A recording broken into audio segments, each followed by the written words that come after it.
అమరావతిలో నేడు జనసేన అధినేత పవన్ కళ్యాణ్ కీలక సమావేశం నిర్వహించనున్నారు. పార్టీ సీనియర్ నేతలతో భేటీ కానున్న పవన్ కళ్యాణ్ రాష్ట్రంలోని తాజా రాజకీయ పరిణామాలు, పార్టీ భవిష్యత్ కార్యాచరణపై చర్చించనున్నారు. కూటమి రాజకీయాలు, ప్రజా సమస్యలు, అలాగే సంస్థాగత బలోపేతంపై నేతలతో సమీక్షించే అవకాశం ఉంది.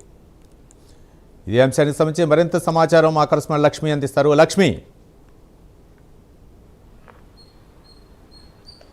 రవి, ఈరోజు మంగళగిరిలోని క్యాంపు కార్యాలయంలో డిప్యూటీ సీఎం పవన్ కళ్యాణ్ ఒక కీలకమైనటువంటి సమీక్షా సమావేశం నిర్వహించబోతున్నారు.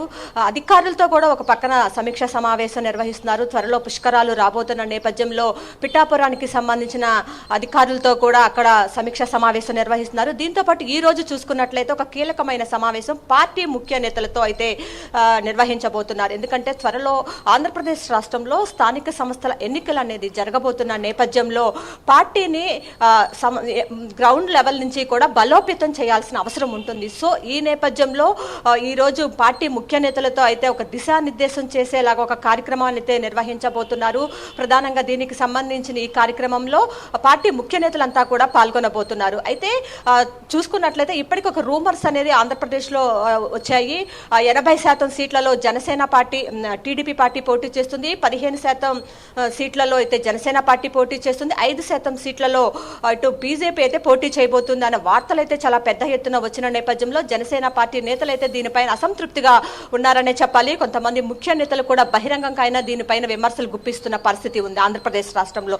సో తామంతా కూడా ఒక న్యాయమైనటువంటి, గౌరవప్రదమైనటువంటి వాటా, కోట రెండు కూడా మాకు కావాలి. 2024 ఎన్నికల్లో ఉన్నటువంటి పరిస్థితులు వేరు, ఇప్పుడు ఉన్నటువంటి పరిస్థితులు వేరు. కాబట్టి మాకు తప్పనిసరిగా గౌరవపదమైనటువంటి వాటా, కోట రెండు కూడా సీట్ల విషయంలో కావాలని చెప్పి జనసేన పార్టీ అయితే పట్టుబడుతున్న పరిస్థితి మనకి కనిపిస్తా ఉంది.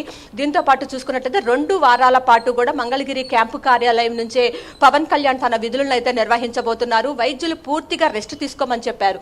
అయితే క్షేత్రస్థాయి పర్యటనకు గనుక పవన్ కళ్యాణ్ వెళ్ళినట్లయితే తను ఇప్పటికే శస్త్రచికిత్స చేయించుకుని ఉన్నారు కాబట్టి కుడిభుజానికి జనసమూహంలోకి వెళితే ఏమైనా ఇబ్బంది తలెత్తితే మరోసారి సర్జరీ చేయడానికి కానీ సరిచేయడానికి కానీ అవకాశం లేదని చెప్పి ఇప్పటికే వైద్యులు చెప్పిన నేపథ్యంలో ఆయన 2 వారాల పాటు మంగళగిరి క్యాంపు కార్యాలయం నుంచే అధికారిక సమీక్షా సమావేశాలు కానీ, పార్టీ ముఖ్య కార్యక్రమాలు కానీ అన్నీ కూడా మంగళగిరి క్యాంపు కార్యాలయం నుంచే చేపట్టనున్నారు. ప్రధానంగా చూసుకున్నట్లయితే ఎందుకంటే జనసమూహంలోకి వెళ్ళినట్లయితే ఇటు కుడి భుజాంతో పాటు ఎడమ భుజానికి కూడా ఏదైనా సమస్య తలెత్తే అవకాశం ఉంటుందని వైద్యులు సూచించారు. కాబట్టి 2 వారాల పాటు క్షేత్రస్థాయి పర్యటనలకైతే పవన్ కళ్యాణ్ అయితే దూరంగా ఉండబోతున్నారు. ప్రధానంగా చూసుకున్నట్లయితే ఈ రోజు మంగళగిరి పార్టీ కార్యాలయంలో పార్టీ ముఖ్య నేతలతో అయితే సమావేశం నిర్వహించబోతున్నారు. చాలా అంటే సర్జరీ చేయించుకున్న తర్వాత మొదటిసారి ఈయన మంగళగిరి క్యాంపు కార్యాలయానికి రావటం, ఇక్కడ సమీక్ష సమావేశం నిర్వహిస్తున్న నేపథ్యంలో ఈ కార్యక్రమానికి కొంత ప్రాధాన్యత సంతరించుకుందని మనం చెప్పొచ్చు. Ravi, right, thank you Lakshmi.